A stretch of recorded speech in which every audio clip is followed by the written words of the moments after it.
फुलं आली, फळं आली, विडे सुपाऱ्या आल्या. तूप आणायचं राहिलंय. तूप जाऊन घेऊन ये. दूध, दही, शर्करा, मधु. हा, गंगासागराचं पाणी आणलंस का? जी कविराज. जाओ, बाकी की सब चीजें जल्दी लेके आओ. मुहूर्त साधायचा आहे. जा जा, लवकर जा. जी.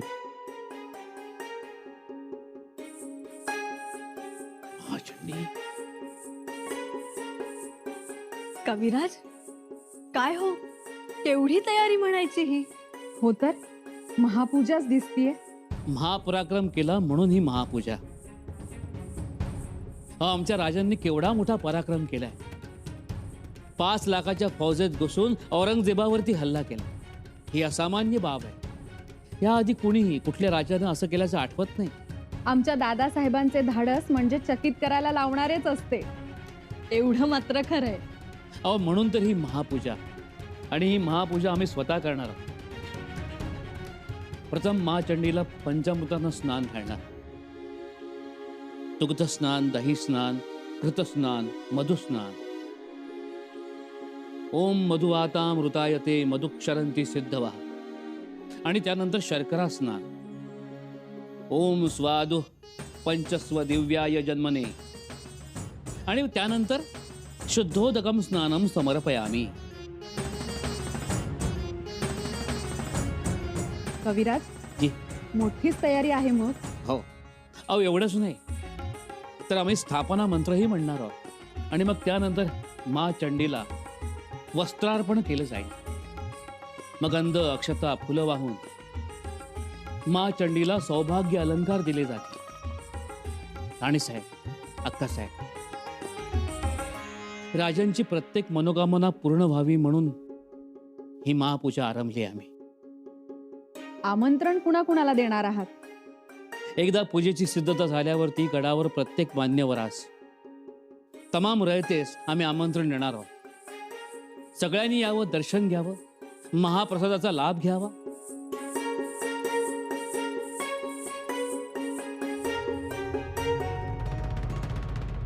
या अल्लाह! शहजादी, आप इतना रोगी तो आपकी तबीयत और नासाज हो जाएगी। सकीना, हम रोए नहीं तो और क्या करें? देखो ना कितना बड़ा जुल्म ढाया इन दुश्मनों ने। या अल्लाह, बर्बाद कर दिया। थोड़ा शांत हो जाइए। अभी आंसू थमने का नाम नहीं लेंगे। ये सब क्या हो गया? कौन से गुनाह की सजा मिल रही है हमें? हमें कुछ समझ में नहीं आ रहा। अब्बू जान तो पांचों नमाज के नमाजी है, तो ये कौन सी आफत उतर आई है? शहजादी, कलेजा कांप उठ रहा है हमारा। या अल्लाह, ये सब क्या हो गया? शहजादी,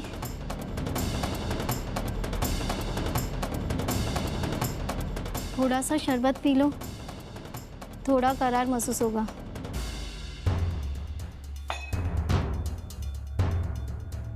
अब एक घूंट पानी तक हमारे गले के नीचे से नहीं उतरेगा। शहजादी, हम पर गम का पहाड़ टूट पड़ा है। अब क्या करें? या खुदा, अब तू ही बता, हम क्या करें? अपने दिल को हम कैसे समझाएं? कैसे समझाएं? रायगडची माणसं, ती रायगडचीच माणसं बघा. किती चांगला शालू घेतलाय मला बघा. ओ नाहीतर तुम्ही. काय? मी काय? अहो, किती छान आहेर घेतलाय मला. किती भारीतला शालू आहे. मी बी भारीतलाच आहेर घेतला होता की वधू पक्षासाठी. तुम्ही हा, कधी कमरेचा असा सुटलाय का तुमच्या? कधी दिले का कुणाला मोठ्या मनानं? सदैव आपल्या पोळीवर तूप कसं पडेल तेच बघता तुम्ही. मामा नीट बोल. अजीब सैल सोडू नकस. आता बघशील तू. मी थांबलोय तळ हातावरच्या या रेषेसाठी. येऊ म्हटलेली रेषा बघ किती ठळक झाली आहे. एकदा काही गुरुस्थानी पोचली मग 12 गाड्या शालू आणून तुझ्या मोर ठेवतो. रोज एक नेस. म्हणजे औरंगजेबाच्या मिळकतीचा तसं समज. तसं तुम्ही समजा. कारण तुम्हाला द्यायला तो जिथं आहे का ते बघा अगोदर.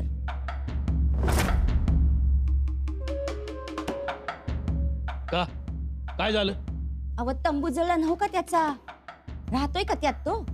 तो बी असाच पाला पाचोळ्यासारखा जळून गेला असेल. छे छे, काहीतरी बोलू नकस. काहीतरी नाही, खरं सांगते मी. एवढं सोपं वाटलं का तुला? आ? औरंगजेब असा जळून मारायला एवढी कोणात धमक आहे तिथवर जायची? 7 पार आहे ती कडेकोट. कोणाचं बी काम नाही ते. कोणाचं काम काय नाही? मग शंभू राजा कशाला आहेत?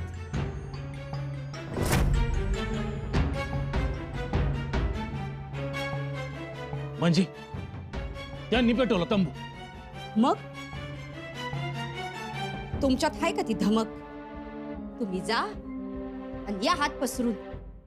अव रावणाची लंका जाळायला राम, अंगद आणि हनुमान लागत्यात.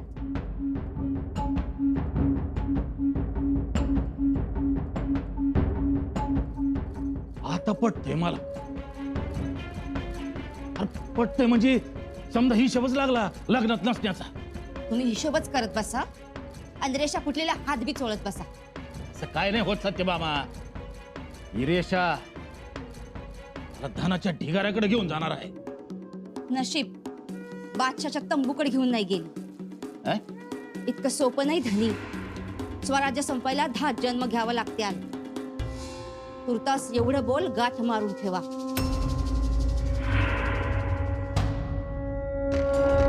अक्कासाहेब, राणीसाहेब, ज्या सरदारांना औरंगजेब मोठा वाटतो, जे सरदार शत्रूच्या 5 लाख फौजेला घाबरतात, अशा लोकांना खास आमंत्रण द्यायचं आहे. त्यांना तर आमंत्रण द्याच, पण जे सरदार दरकार कडू तोंडाने फिरत असतात ना, त्यांनाही देवीचा गोड प्रसाद द्या चाखायला. हो ना, त्यानिमित्तानं त्यांनाही कळे राजांची हिकमत. हो, अहो हिकमत कळावी म्हणून तरी महापूजा. भवानीबाईंच्या लग्नात राजन कुठे गेले होते हे कोडं ज्यांना ज्यांना पडलं त्यांना महापूजा झाल्यानंतर, महाप्रसाद खाल्ल्यानंतर राजन कुठे गेले होते हे आम्ही स्वतः सांगणार आहोत. सांगाच, ते सांगायची वेळ आता आलीये. आमच्या दादासाहेबांचं मोठेपण काय आहे हे कळू द्या सगळ्यांना. अहो म्हणून तरी पूजा महापूजा, हा प्रसाद महाप्रसाद. खूप छान, त्याची गरज आहे. अहो संपूर्ण हिंदुस्थानाला अचंबित करणारी गोष्ट आहे.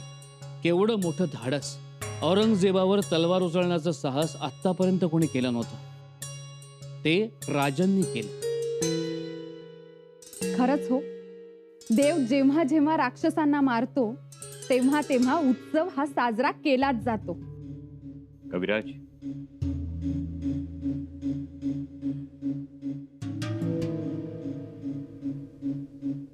दादासाहेब बघा, महापूजेची तयारी पूर्ण झाली.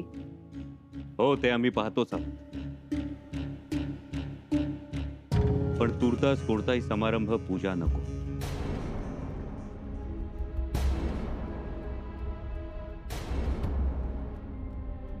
राजे, का, काय झालं? कारण आम्ही नंतर सांगू. पण सध्या कोणताही समारंभ नको. राजन, राजन ऐकावं.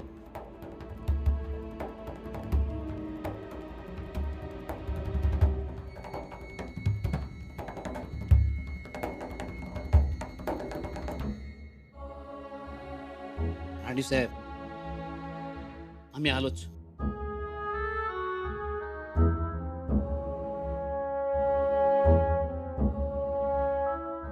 वहिनीसा, असं का म्हणाले असतील दादासाहेब? पूजा नको म्हणाले. बघा ना हो, केवढी तयारी केली होती कविराजांनी. आणि तयारी म्हणजे पहाटेपासूनची तयारी. फुलं, चंदन, बेल, बाकीच्या वस्तू, तूप, मध, काही नाही पूजेत. आणि उत्साह तर केवढा. हो ना, आता पूजेला बसायचं. पूजेला बसायचा अवकाश आणि राजांनी मनाई केली. आता पूजा होणार की नाही? कदाचित नाहीच. अहो पण कारण काय? ते दादासाहेबांनाच माहीत. काय कारण असावं? राजांनी एवढा मोठा पराक्रम केलाय. तेच तर. अहो पराक्रम तर एवढा की त्याचा पोवाडा रचावा. तो पोवाडा भर चौकात गावा. पराक्रम अवघ्यांना सांगावा आणि अवघ्यांनी तो ऐकावा. असा पराक्रम. पराक्रम, खरंच ऐकण्यासारखा पराक्रम. काय धाडस म्हणायचं का काय ते? अहो कधी कधी तर माझी पाचावर धारण बसायची. खरं सांगू का, हे काम फक्त शंभूराजे करू जाणं. अहो बाकी कुणाचा घासच नाही. तर वो अहो एवढ्या 5 लाखाच्या फौजात औरंगजेबा तर पोचणं म्हणजे काही साधं काम नाही. खरंच अचाट आणि अफाट, परंतु तेवढं जीवावर बेतणार होतं ते. म्हणजे मला जर अगोदर समजलं असतं तर कडाडून विरोधच केला असता मी त्याला. अहो राहूजी नाना, विरोध तर आमचाही होताच, परंतु राजांचं धोरणही काही वाईट नव्हतं. हो, म्हणजे तसं त्यांचं बरोबरच होतं. त्याला तापी नदी ओलांडाच्या आतच गाठायचा, हे त्यांचं बरोबरच होतं. एक सांगू, असा पराक्रम दुर्मिळ, असं धाडस दुर्मिळ. म्हणजे औरंगजेब राहत होता तो तंबू, गुलालबारी आगीत जळून भस्मसात झाली. अहो सुतळीचा एक गोंडा सुद्धा शिल्लक राहिला नाही.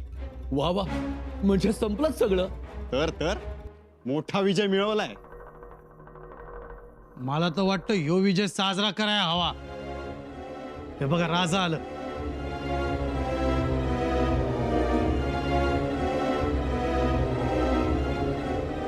ऐकले आम्ही, परंतु हा विजय साजरा करायला आमचा ठाम विरोध असेल.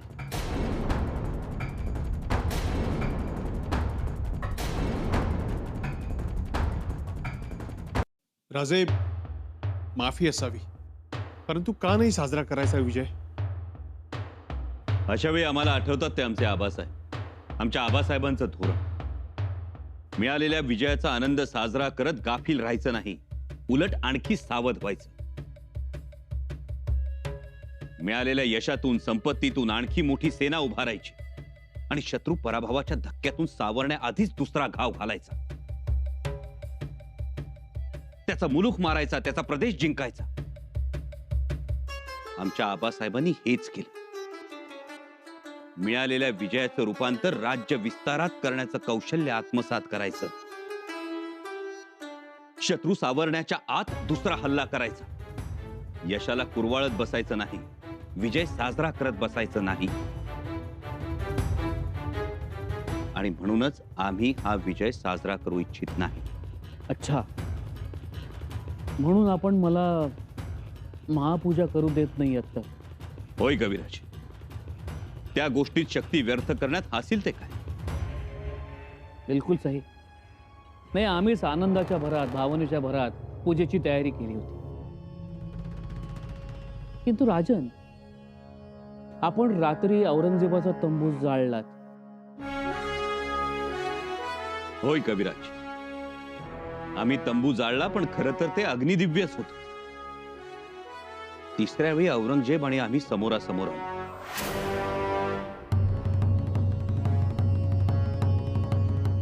औरंगजेब तेव्हा खैरात वाटत होता, लोकांना नाना तऱ्हेच्या जिन्नस देत होता. अशरफिया, मोहरा, सोनं, चांदी. पण आम्हाला मात्र तो हवा होता, आमची तलवार त्याच्या मस्तकात रुतलेल्या अवस्थेत. आम्ही त्याच्या जवळ जात होतो.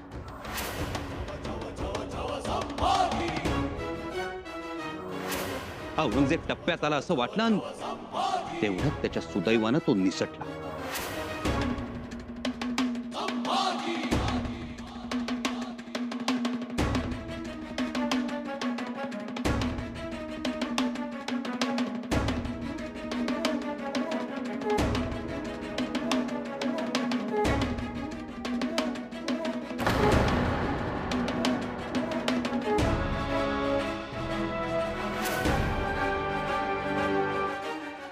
आणि त्याच क्षणी आम्ही निर्णय घेतला, औरंगजेबाची गुलालबारीच चहूबाजूनी पेटवून दिली तर.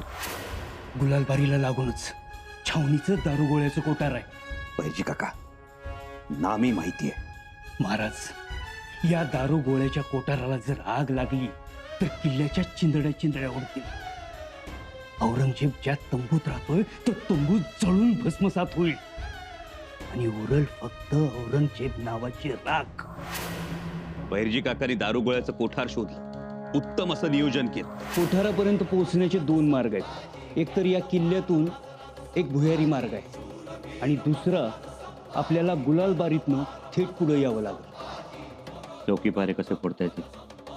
महाराज, औरंगजेबाच्या सैन्यात असलेले आपले मावळे जे आता हशम बनून आहेत, त्यांनी अधिकाऱ्यांना लाच देऊन इथं बदल्या करून घेतलेल्या आहेत. आणि रात्रीच्या अंधाराचा फायदा घेऊन आम्ही तंबू शेजारी असलेलं दारुगोळ्याचं कोठार पेटवून दिलं.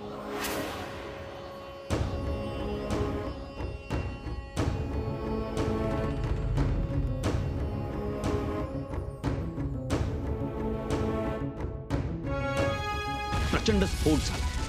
औरंगजेबाचा तंबू कापरासारखा जळू लागला. आतल्या सेवकांची पळापळ झाली. कित्येक जण पडले, भाजले. कंदील शमादानं कोसळली. सगळीकडे एकच हाहाकार उडाला आणि औरंगजेबाच्या सगळ्या वस्तू आगीच्या भक्ष्यस्थानी पडल्या.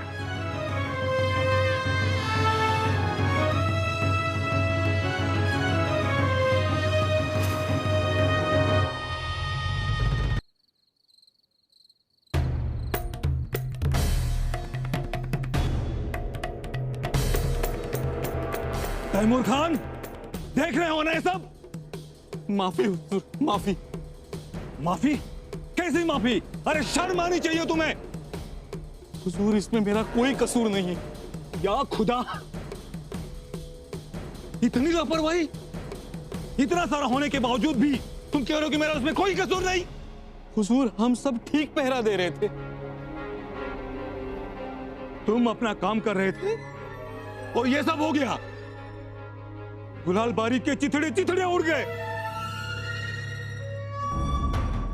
बादशाह सलामत, बादशाह सलामत. नमाज अदा करके सिर्फ सोने ही जा रहे थे कि ये सब हो गया.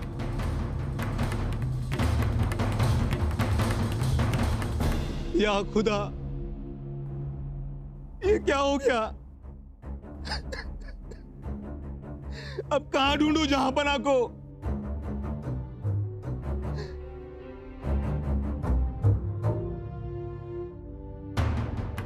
तैमूर खान, जहांपना को मेरे सामने खड़ा करो, वरना हम तुम्हें बख्शेंगे नहीं, हरगिज़ नहीं. जी हुजूर आला.